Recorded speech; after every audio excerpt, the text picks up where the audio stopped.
Welcome back to On the Picard Branch. There you go. You got the theme right. Where I was trying to segue. Well, in the last episode, I was talking a little bit about the like power creep and technology creep that's showing up. I just had to get in that I hate Agnes and I hate everything about her and I hate how she like kills people so unstealthily and no one catches her. She was going to probably be my favorite character in the show up until she became the obvious traitor character. Yeah, and they made it way too obvious way too early. Yeah, and it was obvious the moment they introduced the love interest.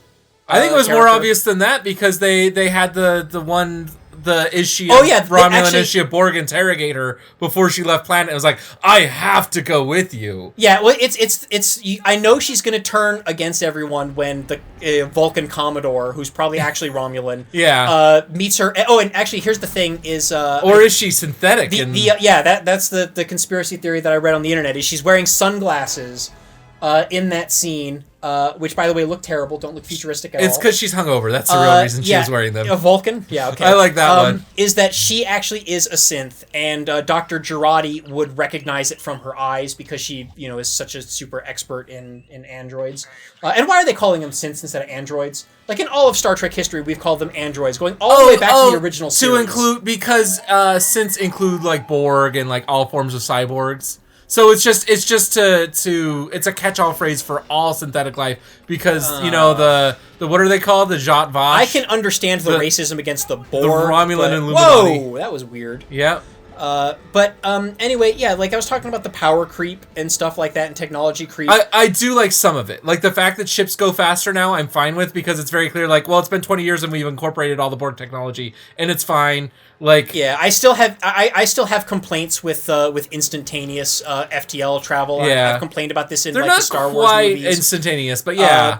But yeah, like in order to write so the complaint basically comes down to, do you remember at the end of The Last Jedi when Princess Leia sends out a distress signal and expects the entire galaxy to come to their rescue in like 5 minutes? Yeah. That was bad. And then they did. No, they didn't. That was the subversion, was they didn't show up. Right. But not because they couldn't, because they were too far away, because they didn't want to. Yeah. But that means that even the characters in that universe know that they can be bailed out by anyone from anywhere in the galaxy at any time within at a 10 moment's minutes. notice. Yeah. Right? So any like dramatic situation that you want to write up where someone is like isolated or, like off the beaten path, that story no longer makes sense because you live in a world where you can travel across the galaxy in 5 minutes. You need an excuse for why someone doesn't have their cell phone in a narrative that takes place after 2010.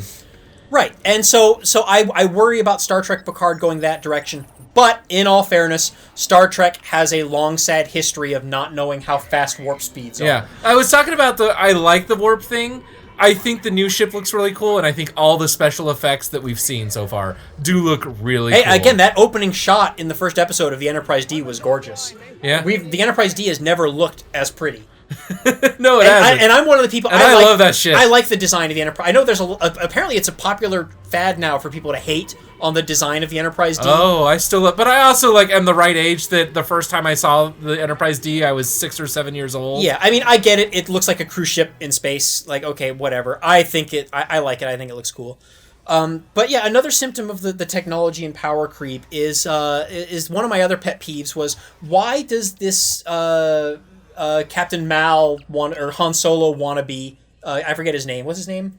I don't know. The captain of the ship that wants really hard to be Han Solo, but isn't. Oh, wow. I lost already. Okay, I'm just going to keep the controller. He has holograms for everything on the ship. Okay, I understand the EMH, right? Because the EMH is working as a doctor, right? And a doctor, you need something that's going to be actually operating on people, right? So you need something that can perform delicate operations and gets tactile feedback. So, it doesn't necessarily have to be a hologram of a person. Like, you could do that with robot arms. Like, we have shit like that nowadays. We can do that. But a doctor also has to have a bedside manner. It needs to be able to communicate effectively with patients. And, maybe even also the EMH would be acting as a psychiatrist or a psychologist or a counselor, in which case the people are going to want to talk to a humanoid face. So it makes sense for the EMH in Voyager to be a hologram of a person rather than just an AI with robot arms. Yeah, why is so much of this... It makes absolutely no sense for this captain of this new ship to have a holographic gunner. Right. Why isn't the ship's computer just doing that? Because having a hologram, a humanoid hologram, means something to interfere with. Means it's a point of now failure. there's an extra layer of obfuscation between. Oh, what just happened? What's setting up? Birth of the Federation. Birth of the Federation is setting up apparently 20 times. Wow. Birth of the Federation really wants us to play it. Well, this is a little bit of a teaser for future episodes of On the Branch. Hey, Birth of the Federation finally installed on my laptop, Jason. Yes, this game from like 1998. Well, no, because remember we were having such a hard time. Like we set it up to is this your laptop? Yeah, like 3 hours ago we tried to get this to install. Oh, and it installed 20 times because we tried it 20 times. Wow. Okay. Well, awesome. What was I just talking about? I was talking about the there's no reason to have a holographic gunner because. All you're doing is you're adding an extra layer of latency. Yeah, and an extra point of failure. And an extra point of failure because now the hologram actually has to move his hands to push buttons and shit when the frickin' targeting computer should just be doing all this on its own instantly. Yeah.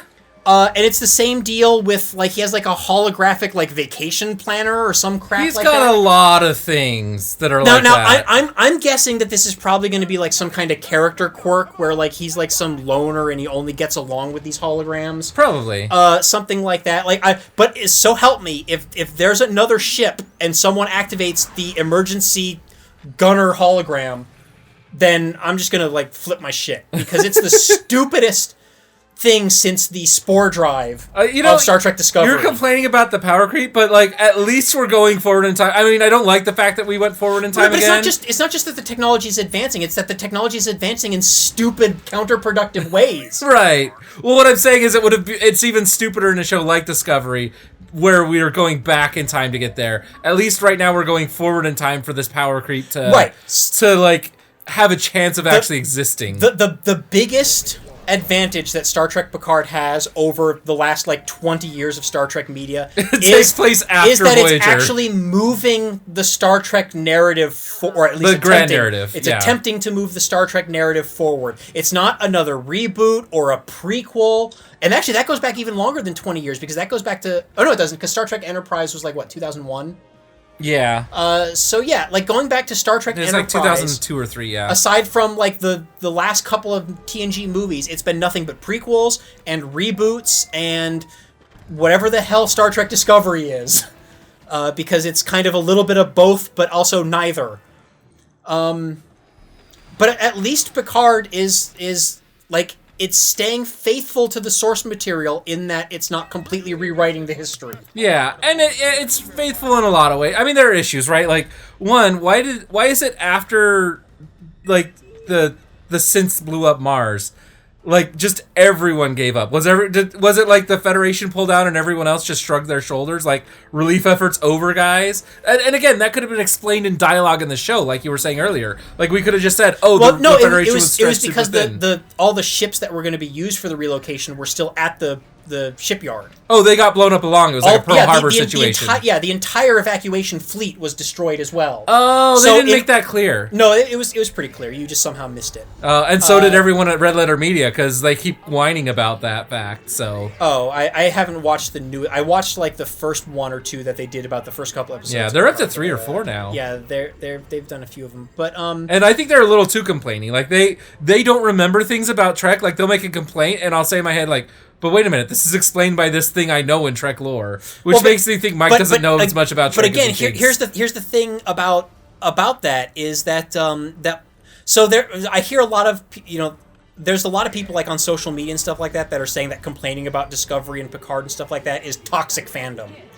Right, and which is completely wrong, and that it's hypocritical, right? Because Star Trek has always had these problems. Right, it's tradition to complain about the newest Trek. We've been doing it since Next Generation. And my counter to that is that that's not necessarily the case because these new shows are fundamentally different in structure than classic Star Trek episodes. Because all of the previous Star Treks have been episodic.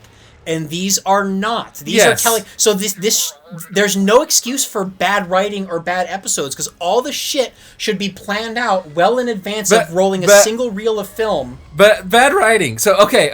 The older series are allowed to have a bad episode or two because you just go on to the next episode and you forget about it. Right. Like, whereas this one, remember when Tom Paris traveled at Warp 10 and turned into a salamander? Yeah. Like that's like even the producers of the show have been saying, yeah, we kind of want that one to be uncanon.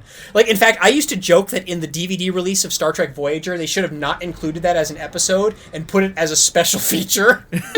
So like, have I you've heard me complain about the love arc that's going on between what's her name, the living android and the Romulan spy guy. Yeah, which is terrible. It's terrible, and I want to know, is it like, well, he just secretly knows what she's into, and that's why he's able to manipulate her? I'm thinking that's probably... Or is it just bad writing, people don't understand how women work? No. I think what it is they're controlled... They have that, like, hologram or whatever of her mom. Yeah. And I think these Romulan people are in charge of that. Oh, okay. So I think like they've been secretly shaping like her personality and stuff like that. So she's into douchey boys that have horrible pickup lines. Right, but here's the problem though: is all the other girls on the show seem to think he's steamy as well. Right, when he's like I can get like liking his look. Like I know some women like that kind of scraggly look, and that's cool. But like he's also like awkward and creepy, and he is literally a stalker. He's totally giving off creepy stalker vibes. Yeah. And like his first thing is like, I know you don't want to hear about my problems. Whine. Right, and in this day and age of like the Me Too movement, like having a love interest with someone who gives off creepy stalker vibes is like totally not kosher. He's like why are you doing this? Yeah, like in a show that is supposed to be like progressive and he shows up in that first episode and he acts like a nice guy, like, well, I know you don't want to listen to my problems because you're a beautiful woman or something like that. And she's like, try me. And I'm like, no, a real girl's like, oh wow, this is an awkward situation that I need to get out of immediately. And I'm hoping that like the excuse is just, well, like he said the exact right words that he knew would work because they're like, look, you know, they have insight into her and know that he's her type. But like you said, other girls are swooning over him in the show. Right, and again, it's still a bad message to portray. I mean, it's not as bad as Beverly Crusher boning the ghost of her, like, sort of grandfather. Yeah, pretending to be the ghost of her grandfather. Yeah, I mean, again, I don't know. Like we said before, Star Trek has done worse things. I mean, philosophically, is incest wrong if you can't make children with it? But here's the or when you can correct the genetic abnormalities with technology. Right. Well, arguably, then you could still have a messed up family dynamic. I'm going to default to the position of yes, it's still icky and gross and morally wrong until someone convinces you otherwise. Because that's not a conversation that I want to have on the record on the internet for the rest of eternity. That's fair. I don't want my name and voice attached to that conversation. But this goes back to like what I was talking about earlier about how this isn't an episodic thing. Like you can't just have a bad single episode and move on. Because like in Star Trek Discovery, you have the spore drive, and that's fundamental to the construction of the entire show. Right? That's like cutting out... I was looking over the timer and I lost my ball. And now all the stuff about the Federation, again, being racist and having poverty and stuff like that, like that's fundamental to the DNA of the Star Trek Picard series. Like you can't just hand-wave that away in the next episode. No. Right? Without basically like retconning the entire plot of the first season. So what are we going to hand-wave away on the next episode of On the Branch? Well, as I interrupt you right in the middle of your wonderful monologue.